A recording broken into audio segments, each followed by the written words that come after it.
and one, and Azua in the circle. That's that's what she's good at. She throws a curve most of the time. Her second most thrown pitch is a changeup, and it's taken her really far against some of the best hitters in the nation this year. Schaefer, the Sunbelt Player of the Week for March the 10th this season, batted 5 of 6 with 8 RBIs and 3 home runs in the doubleheader against Queens. Also had a grand slam that same weekend in the Mountaineer Classic against Furman.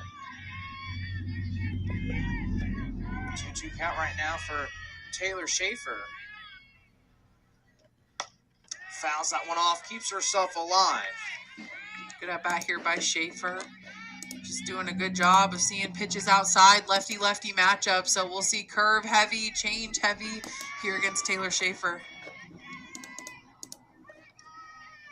So still a 2-2 count right now for Schaefer. Leah Gore currently on deck, and a swing and a miss there. Man, oh man, Maddie Azua has just looked fantastic here this evening for Texas State, as that is strikeout number 6 for her on the evening. We now go ahead and go into the 5th inning. Texas State dominates the...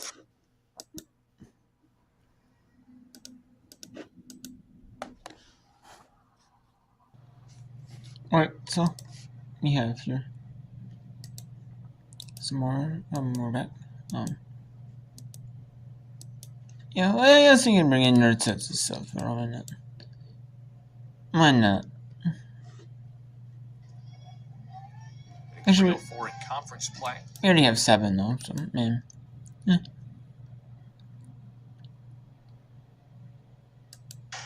In this game, came in one of the best in the country. They've lived up to that. 12 goals. They've taken 35 shots, and they have made Riley Hurrah.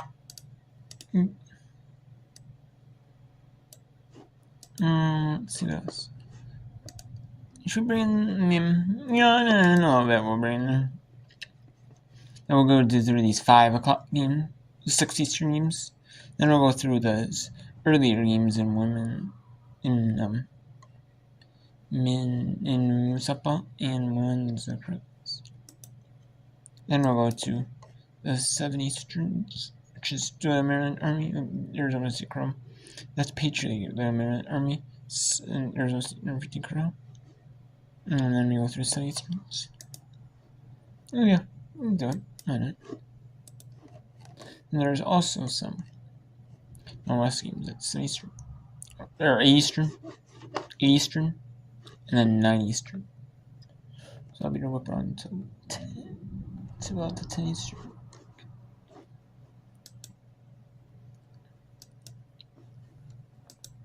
Switzerland all of a sudden decided to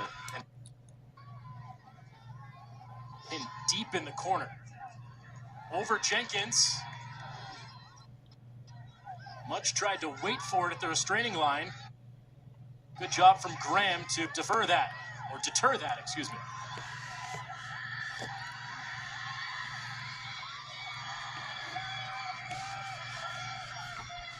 The Denver sideline is screaming about something.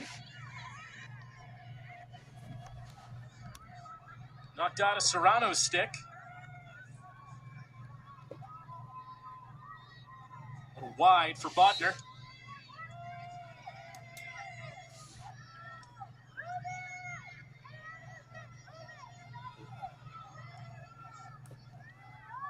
Ten on the shot clock for Marquette.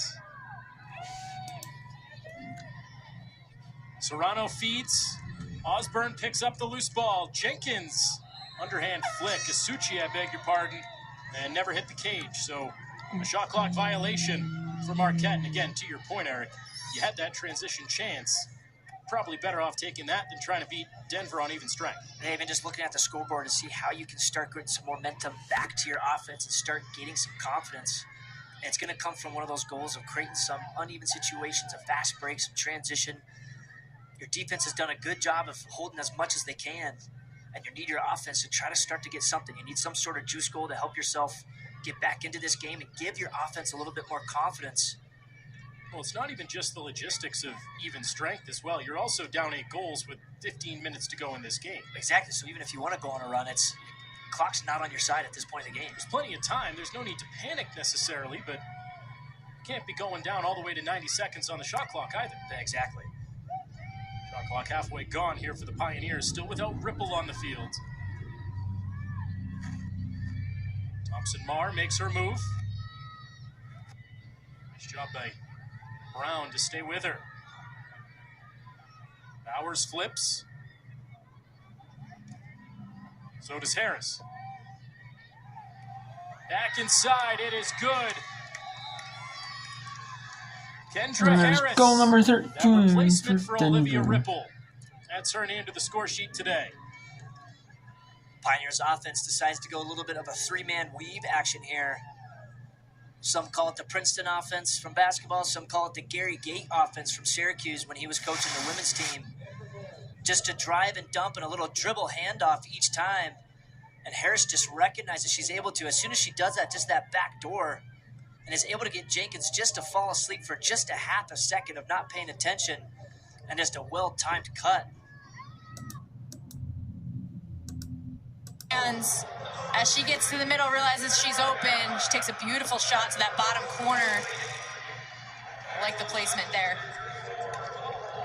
Galman has had a breakout season for Temple as a junior, career high now, 31 goals on the year. Temple, though, still a long road to travel down if they want to get back into this game. Probably one thing of note, too, had South Florida scored on the other end prior to that Temple finish, they would have been up by 10, which would have then led to running clock. Instead, Temple gets the goal, they cut it to 8, and the clock stays stagnant on this stoppage. Yeah, the scoreboard doesn't show it, right, where it's a huge goal because of the deficit, but it is a huge goal in that regard, meaning that Temple still does have that stopped clock to their favor. And now a reach over the restraining line by South Florida. Saw that in the first half. It went against Temple. This time it benefits them. Temple trying to play some make-it-take-it lacrosse. We're going to get a foul and an 8-meter coming.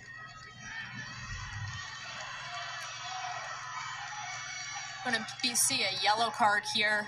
This one issued to Lucy Livingston. Going to see a check to the head here. So that contact does make the head. That's the correct call. Going for that over-the-head stick check and making contact. So we'll see if they opt to shoot this or pull it out to look for a different look on the player up. Temple trying to score their second in about 20 seconds here in the fourth quarter. Sato couldn't get the shot off. Goes to the jump man and finishes upstairs.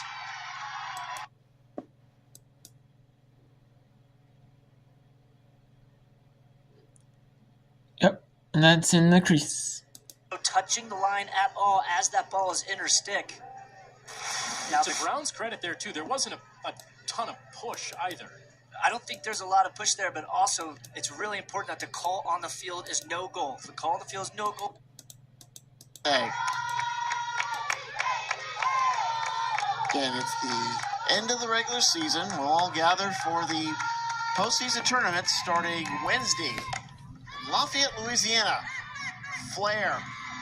Sticking the glove up is Hatcher. And there's one out in the inning. So Hatcher, that's another fly out. And the conference start Wednesday for the most part. There's a couple of conference tournaments on Tuesday. There's Big Sky, Game 5, 6, and 7.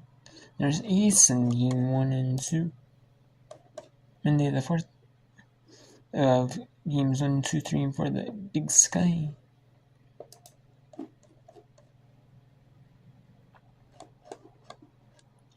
So Tuesday is really the main day of everything for football. And then afterwards, after these footballs like schemes are on Wednesday, Thursday, then it's going to really get a little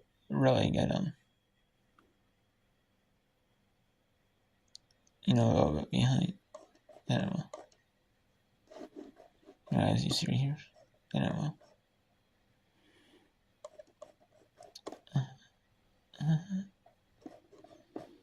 Nice behind. Yeah, not behind, but it's really gonna be pieced together. It's gonna be a piece together, like with problems. You'll have Yeah, I'll show you here. Yeah, like the Big South track record. Well, that doesn't count, but the 12th. So kind of Big South, okay, only. Not really nothing, but like, look. Don't get the Big South, the Big Sky, okay.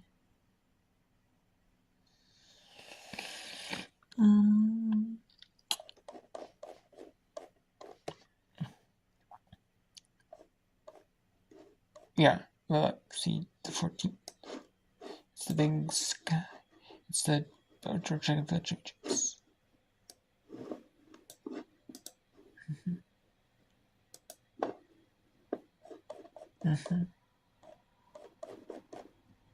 Yeah.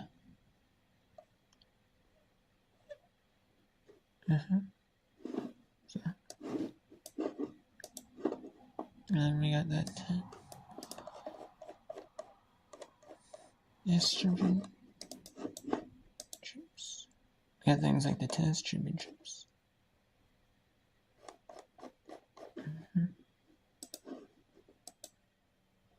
So yeah, I'm just going to do track and field only.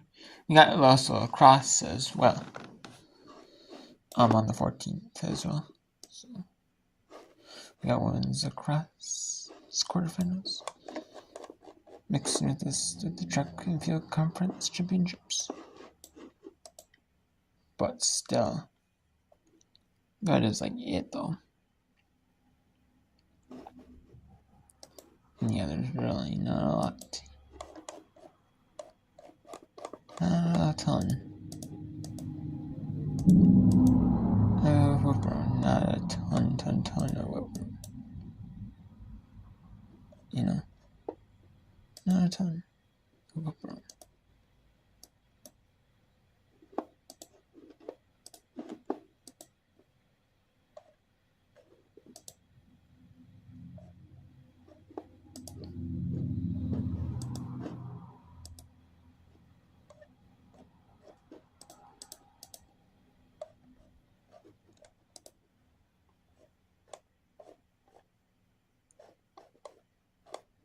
So yeah.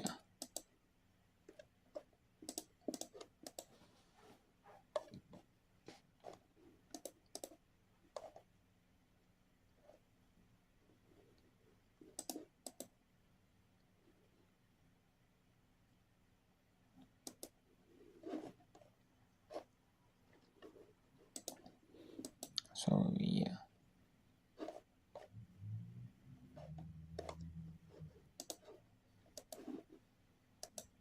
So yeah, I just want to look at this stuff, tell you about this. Okay, but that's basically it though. Basically it.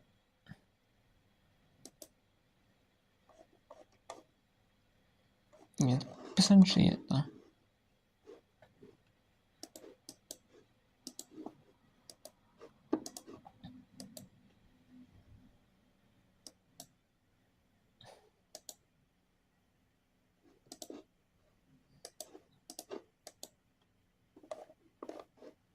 Yeah, basically it.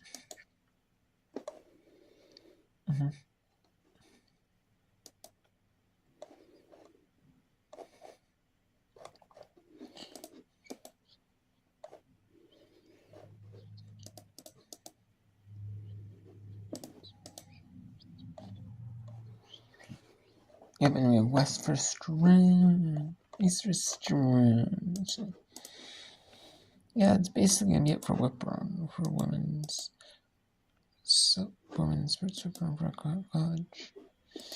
Not entirely, but you'll have like actually, I mean, really piecing it together though. You'll really be piecing it together though.